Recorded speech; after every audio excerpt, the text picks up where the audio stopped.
Today we're going to do something completely radical. We're going to make a low ABV wine.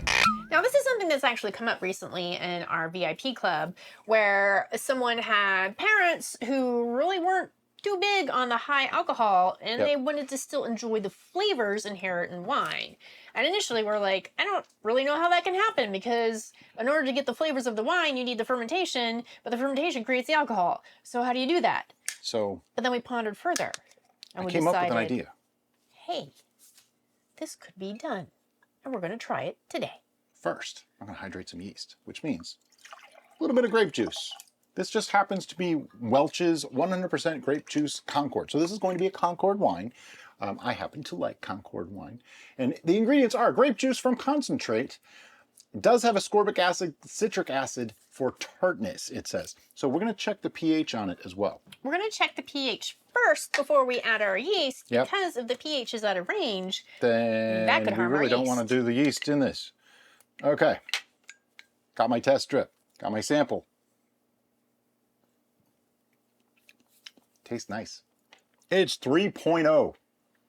Wow, so that's pretty acidic. To me, that could be a problem, and that could make yeast not finish fully, or make some off flavors, make it just taste kind of funky. I don't really want to deal with that, so what we're going to do first is we're going to add potassium bicarbonate. Yes, I was going to say a buffer, but potassium bicarbonate is the one that we've been using. You can use baking soda. In this case, we're probably going to need a significant amount. So I don't know that I would want to use baking soda because it will taste a little salty after a while.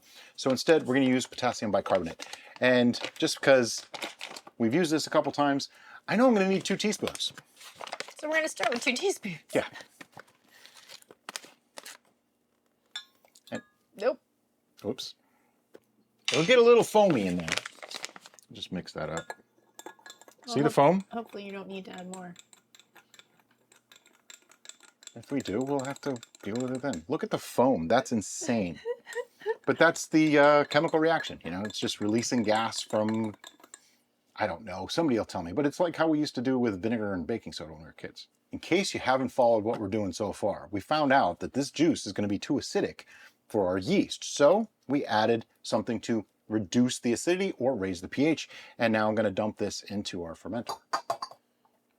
Foam and all. Every drop is sacred. You can put more juice in that to get it. I'm going to. Okay. I'm gonna. And I'm just going to pour a little bit more into this to rinse it out. All right. Now, you heard me say in the beginning that I was going to hydrate our yeast. Well, I'm not sure that I'm going to anymore. I think we're just going to put it directly in. So for now, I'm just going to put the rest of this ½ gallon of juice directly in without spilling it all over the place. I almost spilled it all over. Look at the foam. You know, we say don't fear the foam, but that's a lot of foam. It's a lot of foam. It'll break down though. It's like this much foam. That's crazy. It's kind of funny.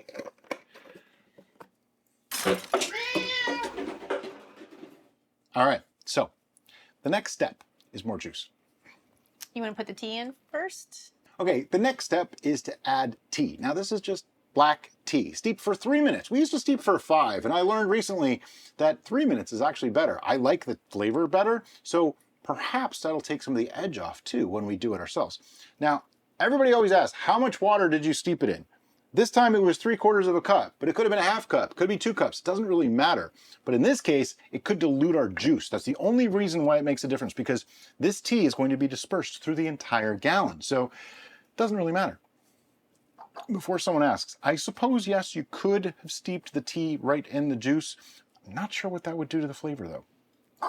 The tea is just to add a little bit of tannin, which is kind of a mouthfeel thing, and that's what would be missing the most in a wine made super low alcohol. The foam is doing weird things. It is doing weird things. I have to show you what this is doing. I mean, look at that. It's like making skeleton things in there. It's just really weird. You have the bluish tone by the particulates from the grape juice, and then you have the center part where you poured the tea that's turning to like a purpley... Oh yeah, this is just crazy. From the tea particulates. But you gotta love it when a science experiment actually looks like a science experiment. You know, that's okay. So I'm just gonna pour in some more juice. Now here's the trick to this one. I don't want to put all this juice in here. There's a good reason. that will disclose later on in the video. So you got to watch the whole thing. So this is the same kind of juice. I'm just going to put about half of this in sort of carefully. This is now going to go in the fridge.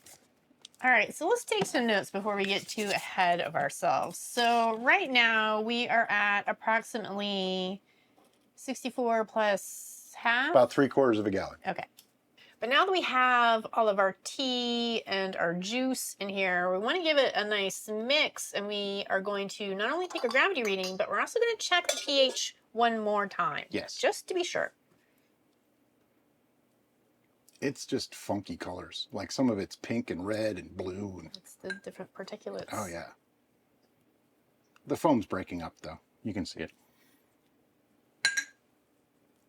Careful not to smash your glass utensils when you do this. Okay. So, start with gravity reading. It's interesting. We never really bothered with pH in the past, and we're finding more often than not, pH may have been a reason why we've had stalls, why a lot of people have stalls. Yep. It seems to be incredibly common that things are way more acidic than you think they are. Every yeast does have a preferred range. We tend to just use a general. 4 to 5.5 is pretty much where we want to be most times. That problem is compounded due to the fact that the fermentation process itself acidifies your brew. So if you're already kind of acidic, just fermenting it's going to make it more acidic, and so it might make your yeast just give up the ghost. Yeah, we learned that when we made Kill You, that people said it gets more acidic as it goes. Yep. This is 1.060 to start. That's pretty high for just straight juice. Let me get out the calculator teacher said I would never have, so I can tell you the potential alcohol this could have. 1.060. So if it went to 1.000, it would use up 0.06 of the gravity times 135 gives us 8.1%. But that's too high for what we're going to end up with too. So next is a pH reading. Get my handy dandy pH strip. I love these things. This is originally for kombucha, but it just works so great. I like the peel off whatever you need. Like, you know, you only need like an inch, just enough to hold it. You don't need too much. And you just do like that. Rest goes to me. And it's looking like we did good. Oh yeah, I'm gonna say that's looking like about 4. It's pretty close to 4. Close enough that I'm not worried about it anymore. It's not 3 anymore. As you can see, here's the 2 strips. See, when you put them next to each other, you can see the difference. That's why strips are great. They're like a binary thing. You can just see right away. Yeah. Okay, so what's left? Yeast. Yeast. So let's not pour this in yet, so that way if any yeast stick. Yep. See? I see what you were doing. Okay, for this I'm going to be using Safel SO4. Now you might be wondering, why am I using a cider yeast? Well, because I had half a packet of it. And this is a lower percentage brew, lower percentage yeast. No need to waste a wine yeast on it. But also, cider yeasts are actually really, really good. They maintain some of the crisp, acidic notes that might already be present. So when we're looking to build more flavor into something with lower alcohol, we want that. That's a good thing. So I'm going to do it through the funnel just because. You're going to do it through the funnel? Well, otherwise, yeah. Okay. It's the best way I know how right now. Now you made me nervous. I'm just going to pour them in. Well, that's what you normally do. That's why I was wondering. I don't know. It's been one of those days, okay? There's a little bit in here that will not achieve their destiny. What do you got to do? I got to whack the packet. She got me to say it that time. Beat the heck out of it. You hear that? Violence. I was really, really good at that football game where you flick the paper footballs. I was really good at that. Cross the room. Hit a teacher with one once. Don't do that. No, don't do that. They're not in school anyway. You better not be. Okay, and then we're just going to pour the rest of the sample right back in. Give it a little swirl just to kind of mix them in. They'll get in there anyway, but I don't want them sitting on top of foam, you know. You can just see them looking up at me like, Brian, what are you doing? I'm sitting on foam. I can't do anything from here. Can't believe I just acted out yeast. Yep. Like I said, it's been one of those days. It wasn't me that time. Okay, so guess what? We need an airlock. Yes, we do. Now, another advantage to doing it this way is we didn't add any extra sugars. So all the flavor is really going to come from the juice, which is a good thing. Okay, that's going to give us the most concentrated flavors we can. Had we bumped up the ABV with sugar, we'd have to dilute it back down anyway later on. So it really didn't make any sense to do so. We are, however, trying to maintain as much flavor as we possibly can. But what are we going to do with this now? We're going to put its label on it, and then we're going to let it sit. Yeah, we're probably going to put this on a lipped tray on the table, like we always say, just to keep it from overflowing and getting all over the place. But this is only about 3/4 of a gallon, give or take. So there looks to be a lot of room in there. But don't worry, it's going to end up being a full gallon when we're done. Okay, it's been 5 days, and this happens a lot where people say, oh, it's been going for 5 days, should I rack it? Well, No. Probably not. But you know what? We're going to take a check on this. It has slowed down significantly. I do believe it's still working, but let's find out for sure.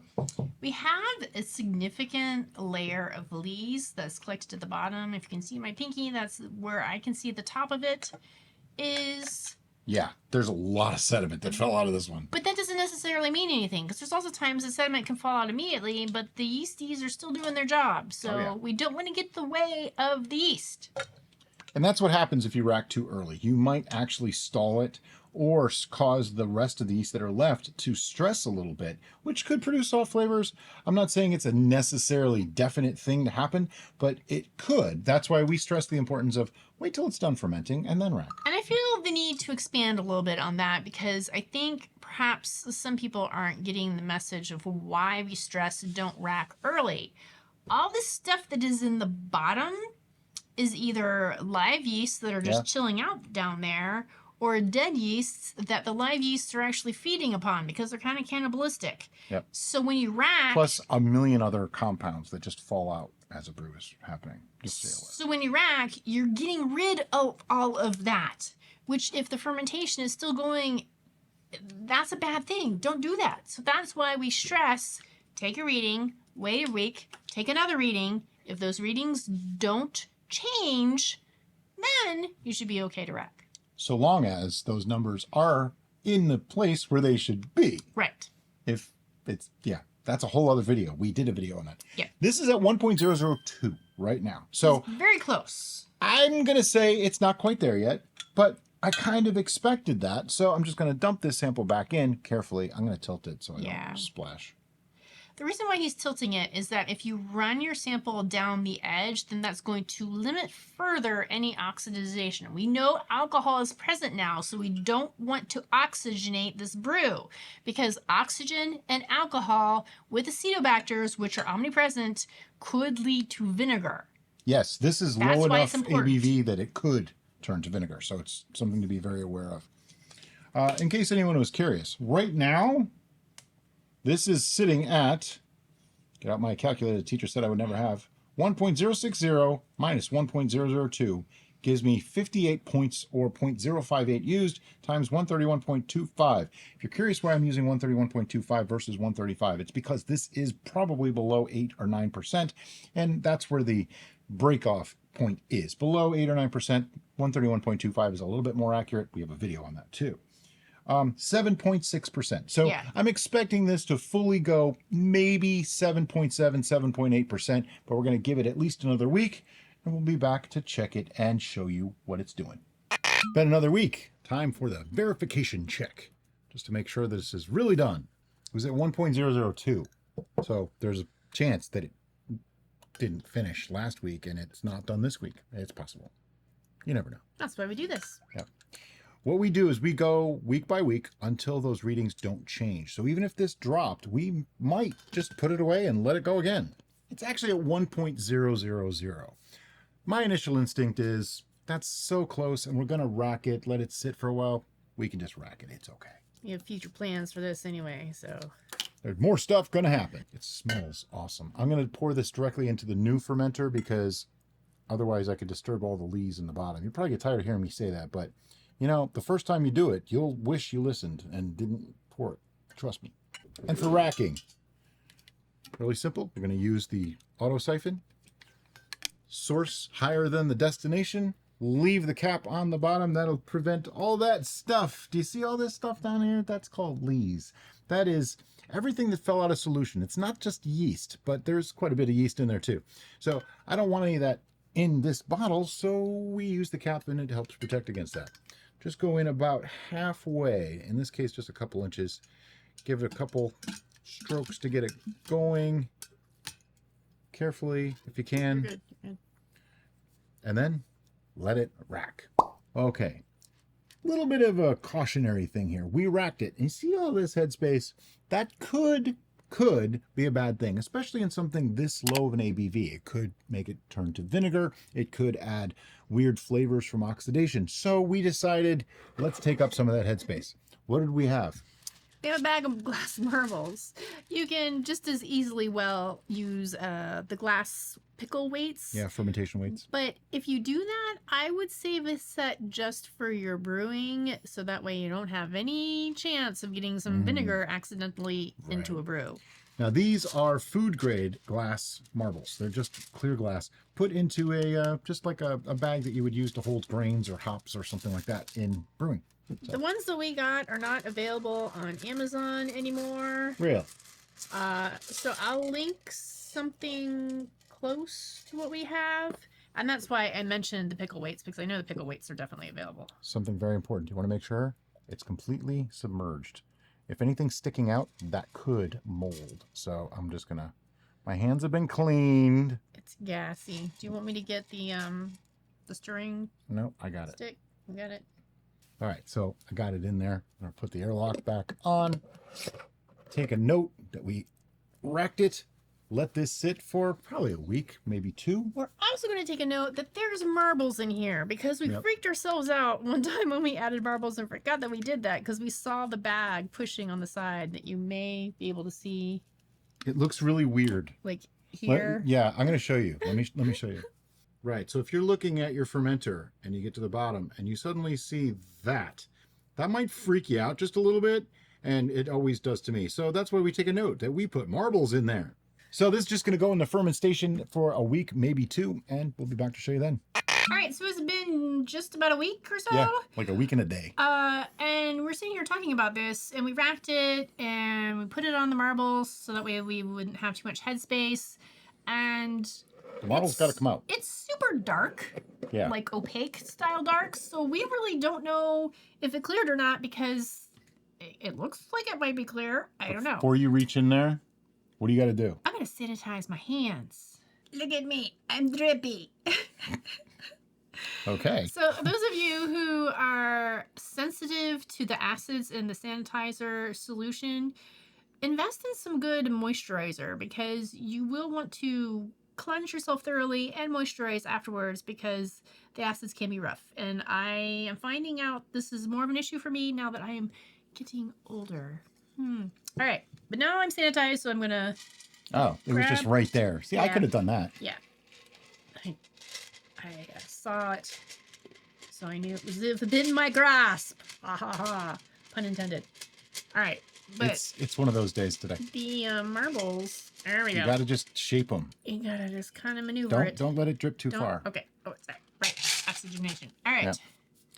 Okay, so at this point, what we have is a little over half gallon, and this was at 1.000, all right, when we racked and everything.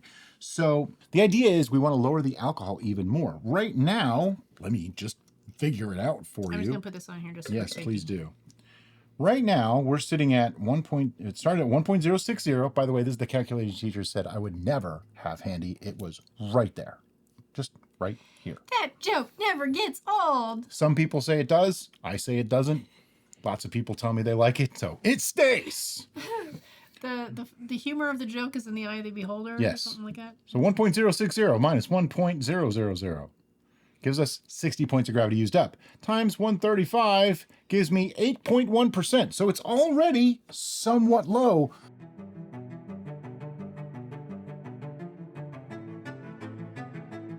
But we're going to dilute it now. How low can you go? Now, here comes the problem. If we don't rack this to a pitcher, we don't know how much we have in here, and we don't know how much we're adding to it. Oh, for math. Yeah, to do math. The math. All right, well, we're going to rack this to a pitcher. We'll be back in a minute. All right, we have racked to a pitcher. And 96, 94, 92 ounces. You know how I know? This is the pitcher with the raised letters. Hear that? This pitcher, okay, I just have to go off about the pitcher for just a minute. It's like 20 bucks for the pitcher, 30 bucks, something like that. But it has a very sharply pointed spout, makes pouring super easy, okay? You won't spill. The handle is super strong. It even has a thing for your finger. You can hold this thing and not slip. It's just got a great grip to it. The plastic is high-grade plastic, so it is designed to not be eroded by things such as alcohol or acids. Right. And there are two versions of this actually that we do promote. One has letters on just one side, one has them on both sides, I think is the main difference, but it's the same lettering, okay? Milliliters on one side, US ounces on the other. Fantastic. It's so nice to know at a glance what you have in either measurement. Really, really great. So I know we make a big deal about it, but it's so worth it. Every time we talk about this, somebody says, I just got mine, and oh my God, you were right. So there you go. Link in the description. A pitcher is a pitcher is a pitcher, unless it's this one. Exactly. So I have 92 ounces. 92 ounces at, what did we say this was? 13. No. It's not 13. It's like 8%. Oh, right. I was somewhere else. Never mind. 8.1. That will become pertinent information in just a couple of minutes. Basically, what I now have to do is we're defortifying. Okay, so in order to know how much I defortified by, I need to know how much I have and what the percentage of alcohol is in that. The whole reason why we're making this recipe is because a question of one of our VIPs, Jared Lojek, put in our communication posts. Can you make a low ABV wine? And we're like, well, because he wanted it to still taste like wine, still have the essence of wine, but he wanted it to be a low ABV. And we kind of dismissed it. And then we're like, but wait, we can do that. Now he's implanted questions in our brain, and our brain says, no, we must figure this out. Okay, so what I'm going to be doing now is adding more of the grape juice that we fermented with, thereby adding in the grape flavor, also some sweetness, but also diluting the alcohol. So in theory, we should still have that lovely wine flavor of the fermented juice, simply enhanced by the juice we use to ferment it, which will lower the ABV but keep the flavor. So if we're at almost 3/4 of a gallon and I put in up to a full gallon, that dilutes us by about 25% or so. Brings us down to like just under 6%. That's probably plenty of sweetness too. This is a 1.050 gravity. So if I put 1/4 of a gallon in there, that should mean like a 1.012 final gravity for our wine. Just about perfect. Just seems like a lot. But it's okay. It's what experimentation is all about. I'm actually pretty excited about this. Yeah, I think this one's going to be great. I need a mixing device. I have a mixing device. May I have the mixing device? You may have the mixing device. Okay, so I am just mixing it very carefully because we don't want to oxidize or ruin this in any way. And now, got to check its vitals. Need a... Oh, right. Dirt.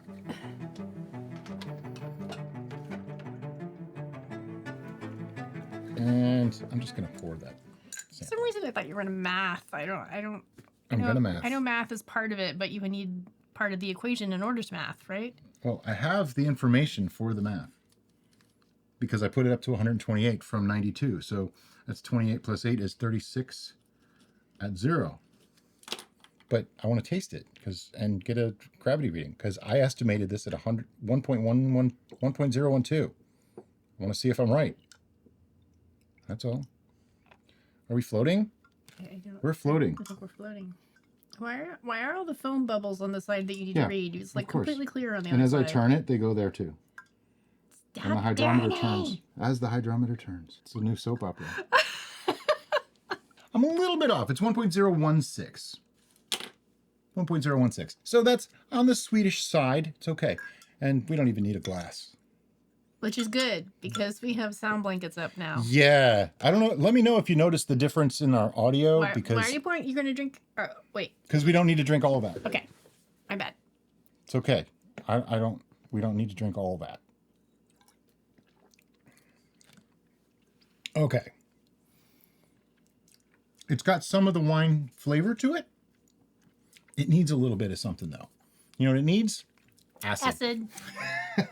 Motion detected at the carport. Hold on, there's somebody at my carport. Probably a wasp. Okay. So we're going to add some acid blend to this in just a minute. But before I do that, let me figure out how we did on our alcohol reduction. Because we basically did a backwards fortification. Okay, so I have 92 parts, or 92 ounces, at 8.1%. So 92 times 8.1. And then we add 36 at 0, which would actually be like 1, because it does add volume, but it doesn't add any alcohol. So 36. Then I need to divide that by the total, which is 128 ounces. And that gives me 6.1% ABV. I would call that a low ABV wine. Everybody got that? Does that make sense? Okay, let me go over it really, really quick one more time. If I take 92 parts of this brew, which is what we had before, at 8.1% alcohol, I multiply those two numbers together. Then I add in 36 parts of essentially 0 alcohol, but you don't multiply those because then it'd be just 0. Then I add 92 and 36 together, we get 128. I take the number that we got from multiplying 92 and 8.1 and adding 36 and divide that by 128, and we get 6.1%. It's easy, simple math. If you still don't understand, ask me in the questions. I'll try to explain it a little bit better. I think maybe we ought to do a video on, we have done a video on fortification numbers. We'll have to link that. But anyway, what are we going to do with this now? We're going to rack it. Nope, we're going to add acid blend. We're going to add acid blend. It was a trick question. I failed. It was a totally trick question. All right. Before we put acid blend in this, let's talk about why we think it needs the acidity. It needs the acidity to give it that little brightness, that little pop. Right. I feel like it's got a good fruity flavor, which I certainly hope so, since we just add some pure grape juice. I feel like it has enough tannins because I'm not having that watery There's sensation. a decent mouthfeel. But it does need a little pop. Yeah, that little pop will make it taste more like wine than like a little bit of juice. So I'm just going to use a teaspoon of acid blend, which is just tartaric, citric, and malic acid blended together. And I'm going to drop that in there. We also know that it is tradition in the commercial winemaking. Raise the acidity. Yes, to raise the acidity. Not only does this help with the flavor, but it also helps with preservation. You know, now I'm curious. What's the pH? We started getting really into pH lately, and I'm finding that it's an extraordinarily effective thing. I know, sounds kind of silly when you realize it as late in the game as we did, but you know, every once in a while, something will hit you and you just go, wow, that might have been the problem with certain things all along. Yeah, it might have been. So what we're looking for, I don't really know what I'm looking for, to be honest. He just wants the I information. just want to know what it is. So this is looking like... Like a 3? Looks like a 3. Yeah. I'm going to say this is probably in the 3-ish. Yeah, 3 pH. So this is lower than if we had tried to ferment it, but it's not so low that it's going to be like nasty, okay? So 3 pH. I'm going to very carefully pour off another quick sample of this without touching the sides. Yeah. It takes a very steady hand. We drink from that. Yeah, that's why I'm not touching it. I'm not touching you. I'm not touching you. I'm not touching you. And yes, I was very good at operation as a kid, believe it or not. Oh, that's hard to do. All right, just a quick sample. Okay, it still feels like it could use more of something. The problem we're going to run into is there's just no alcohol there to back this up anymore. Yeah. It's got a decent body to it. There's a little bit of sweetness now. And if you wanted this to be dry, you could have left it a little drier if you wanted to. You didn't have to add as much juice. But just know that the juice was the sweetening and dilution agent. So Now, it says on here that 1 teaspoon in a gallon of juice increases acidity by 0.1%. So yeah, if by we did- 0.1%, not pH. If we... Right. That's right. Yeah. More math! Yeah. No! I don't know how to do the math for that part. I'm sure somebody can explain it if they really want to. We usually do it by taste. Are you saying you want to add a little bit more? I want more. Yeah. Okay. I'm thinking half of what Half? we put in now. Yeah. It's getting close. The problem we're going to run into is no matter what we add, like no matter how acidic we make this, it doesn't have... The alcohol. Yeah, it doesn't have... I was going to say a word, but it doesn't have the body to fill it out, let's say. Were you going to use the behind word? I was going to use the behind word. It's got a flat tuchus. God. Sure, let's go with that. There's a new measuring type for alcohol. How flat is the tuchus How of your flat wine? is the tuchus of your wine? Oh. When you're using pH strips, make sure to not let it drip in. Just bad things. It went down a little bit more. Not very much, Not much. Not much. Yeah, the problem with pH is it's not a direct scale. So adding like 1 teaspoon one time and then another teaspoon doesn't really double it. It's actually less than double. Yeah, that's why when they said 0.1%, it's like, Uh-huh. that's, Yep, that's not helpful. doesn't equate. No, that's definitely a little more red than that one. So I see a difference. Not much, but let's taste it, find out. Again, not touching the sides. That is hard to do, especially since I have the thing like backwards. That was your arm workout for the day. I'm actually liking that now. To me, that tastes like a perfectly fine, it's a little light, a little bit watery because of low alcohol table wine. Do you want to add some tannin to it now? Or are we being I don't think so. overly critical? I don't like to over tannin things. Tannic acid isn't, I'll just be honest, it's not the healthiest thing for you, okay? It does make wines and things like that taste better in some cases, but I'm still getting a drying feeling. Oh, yeah, yeah. Definitely still getting that. So Yep, I don't think we could make this more full or round if we tried. right. Oaking would be the only thing I think that might actually improve it, but I don't know about oaked Concord wine. It just doesn't sound right to me. I think it's good. I like it. Regardless, I think this is a good base, and that Yeah. if you wanted to invest more into this kind of process, you could experiment and add oaking to the regimen. You Absolutely. could Different change it juices, up. whatever Yep. whatever you like. Yep. So what we have to do with this now is pasteurize it. So we're going to rack it into one of our standard 1 gallon fermenters that has the narrow mouth. And then we're going to pasteurize it using our sous vide pasteurization method. I will link that in the description below if you're unfamiliar. And Then we'll be back to taste it in like a week or two after it settles yeah, out. yeah. Because the pasteurizing process can sometimes alter flavors a little bit. It might help it clear. We don't know yet. So we're going to do that and we'll be back to let you know how it is. Okay, so this has been sitting for about a week and a half now after being pasteurized. And today we're going to do our actual tasting. We're going to give you numbers. We're going to tell you what we think of it. As always, ladies first. What a gorgeous color. It does have a slight haze though. That's interesting. Yeah. It does have a slight haze, but But it's it's- so dark that it's not really like, It's not objectionable. yeah. I mean, it's a red wine. Red wines can sometimes... Well, is that really haze? Is it haze or is it just that dark? It Eh, might be a little of both. I it's like can't a... tell. Oh, from the edge here. It's like a 7 to an 8 for Oh, yeah. clarity. It's pretty clear. Yeah, that is pretty clear, actually. All Okay. right, let's get our So it's not noses haze. in there. It It smells like a Concord grape wine. Which Yeah. Which, if that's your jam, surprise. Well, if it didn't smell like a Concord grape wine, I'd be a little bit concerned. Yeah, I'd be like, what is this? Who changed our wine? But it doesn't just smell like the juice. It actually smells like No. there's some alcohol That's in there. why I put wine in there. It doesn't smell like Concord grape Yeah. juice. It smells like Concord grape wine.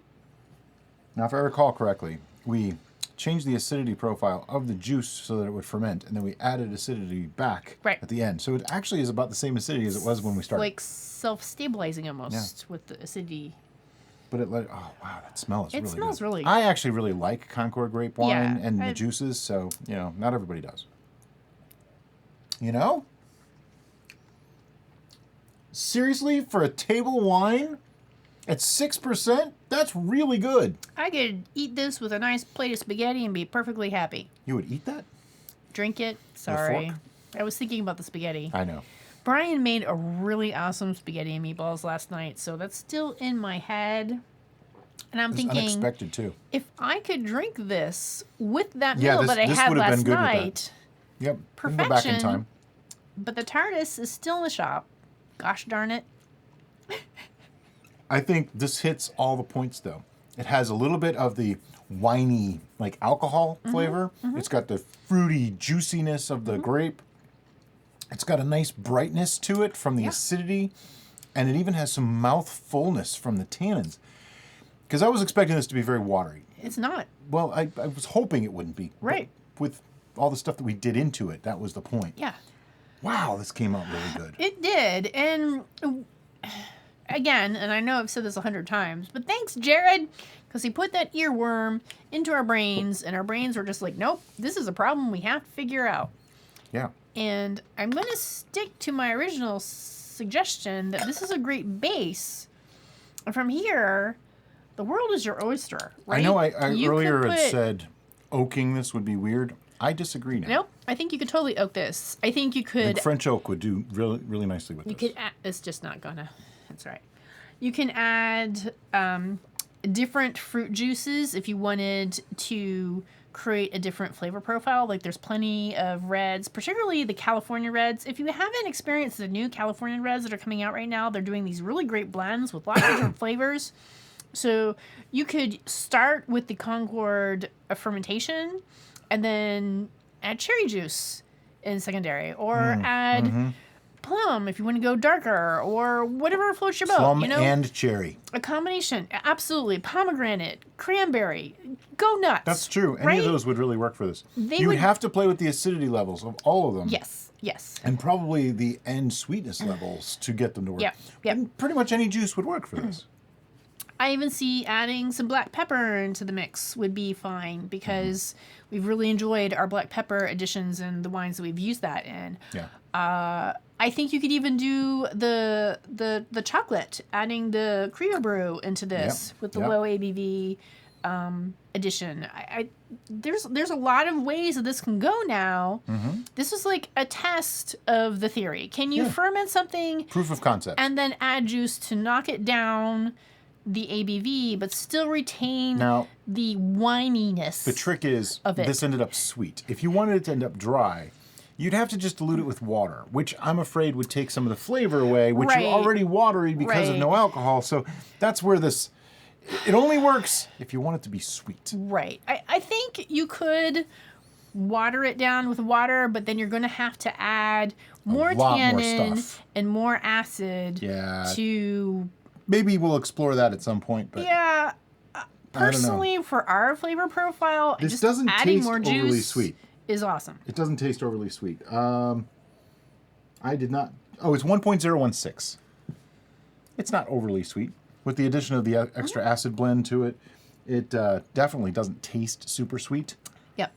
Tastes nice. I like it. It doesn't taste like a dry wine by any means, but I like it. It's nice. Now, what we have to do is give it a couple of scores. All right, so we start off with our repeatability, and this is in our head as we were going through the process. How easy do we feel like this would be replicate for you at home? This is like a 9. Yeah, there were some steps, but they weren't really complicated steps. Yeah, just adjusting the pH. That was the most complicated thing, really. So, really not that hard. right. And we've found now that we're more consistently testing our pH, that even in the before times when we first started out, we really were gaining all the information that we needed to be where we are at now as homebrewers, that pH more often than not Was probably the issue. is the problem. If you have a problem, Or at least a factor. check your pH. It just doesn't want to stay. It doesn't want to stay. It's okay. It's okay. We'll- It's driving me crazy, but we're- it's all right. We're gonna bottle it anyway, so it's fine. So repeatability, I agree with you. 9. It's like a 9. Yeah, pretty easy. So the next Is our Score. personal bias, our enjoyment score. What did we think of it? What did and we that think of goes this? 1 through 10 with the occasional 11. Essentially, below a 5 is, didn't really like it at all. 5 to about 7 is, that's pretty good.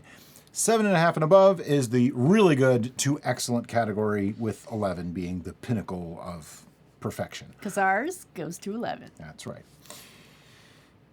Do you have a score? I am conflicted, but I'm gonna say yeah. I totally have a score I need more. for science. Yep. I was almost there. Do you want some more? No, I think I'm good. You're getting some anyway. because I took a whole Yeah, you did. snootful and I didn't need to. Yeah, it's a mouthful. That's Oh all. no, make me drink more. I'm so sad. Yeah, now I can really see the clarity in this. It's pretty. Trying to take everything in from the smell to the aroma. Smell to the aroma. They're the same thing. Smell to the taste. This is an interesting note if you are not familiar with my personal palate, is I actually don't like grape juice. Yeah, she Like doesn't. straight up grape juice is just not my thing. Wine, no problem. Thank you. May I have another. But grape juice on its own, I'm not really excited about. Pretty much any other fruit juice, Yeah. I will drink That's why she was recommending you making this with other fruit juices. until it's gone. So the fact that I'm enjoying this so much, which is just fermented grape. What? You talk too much. You weren't drinking. Talk too much? No! I'm trying to come up with a score here, lady. Okay. Yeah. I have to grade this as if someone handed me a glass of this and said, have some wine with dinner. What do you think of this? Or have some wine. What do you think of this? That's how I have to score this, not knowing what I know. Sure. So with that in mind, that's how I'm doing my Okay, score. Just okay. how I really feel about the way this tastes. I have adjusted my score based on that premise. So thank you. All right. Are you ready? I'm ready. 1, 2, 3, 7.5. 9.5. All right. Knowing what I know, this is an 11. Knowing what I know, it's definitely higher than a 7.5. I was thinking 8. Without knowing, this is a 9.5 to me. This is darn close to the way I would, almost perfect for the way I would want a wine to be. I could use a little more body. That's it. But that's because it's a lower alcohol. It's 6.1%. I think the reason why I degraded it as much as I did is based on my personal preference that I don't like grape juice. Yeah, you don't like Concord grape. So- I like Concord grape wine. If I liked grape juice, this would be right up with Brian's score. But I'm getting more of that grape juice sensation versus the wine That's sensation. why I'm like at a 9.5 instead of a But 10. there's still enough wine there that even with my dislike of grape juice, I'm still like, this is pretty good, and I would totally drink this with... Now I'm wondering, could we have added the complexity? We tried to make this really simple. We could have added to the complexity by using grapes, like whole grapes, and adding them into the must. Sure. And that might have taken some of the Concordiness out. Right.